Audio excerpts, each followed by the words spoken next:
college track team review. We're going to be doing the University of Kentucky. And before I look at the stats, I want to just speak on what I think about the University of Kentucky's track team. Well, we know historically on the men's side, when it comes to Kentucky, they are historically one of the worst teams in the SEC. Like, you never get in a car and a nigga be like, hey, put that new Kentucky on. Or I want to go to Kentucky when I get older. Like, no one does that. Now, historically on the women's side, they produce really good sprinters and like hurdlers. But the men has been a complete opposite. They just produce nothing. Like, they've gotten better like within the last 5 years, but they're still one of the worst teams in the SEC. These were their performances from last year. And as you see, I think the most impressive time on here is probably the 13.5 and the 110 hurdles or the 20.1. Everything else, it's nothing crazy, especially for the SEC. Their distance team sucks. Mid distance is super mid.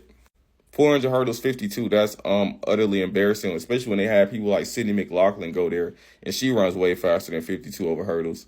Seems like that they're a more relay merchant type of school with 38.5 and a 4x1 and 303 and a 4x4.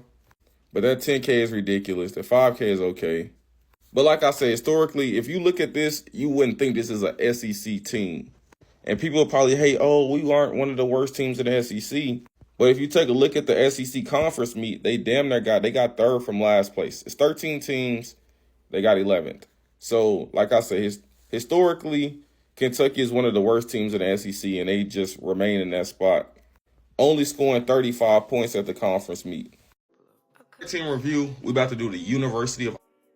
So before checking the stats, just my initial thoughts of Iowa. I feel like Iowa is a terrible program. I can't even say they're indoor merchants because they usually don't even do too much indoor. They used to have like a really good 400 program a few years ago, but that shit has faded and they just rolled as fuck all across the board. They the type of team that be in spikes in July and be cooked by like March.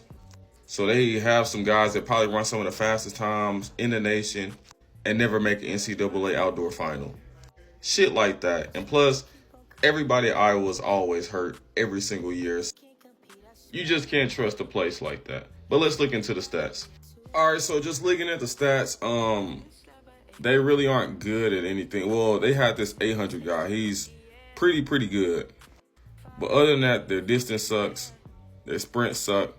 They had like Kalen in 100, but that was a non-factor because he's going to be hurt, and he was hurt last year.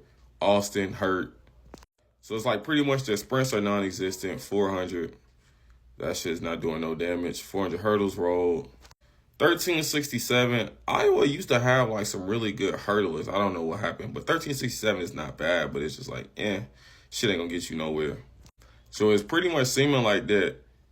If you go to Iowa, maybe you run the 800, but anything other than the 800, you setting yourself up for failure, in my opinion. But y'all let me know if I'm tripping.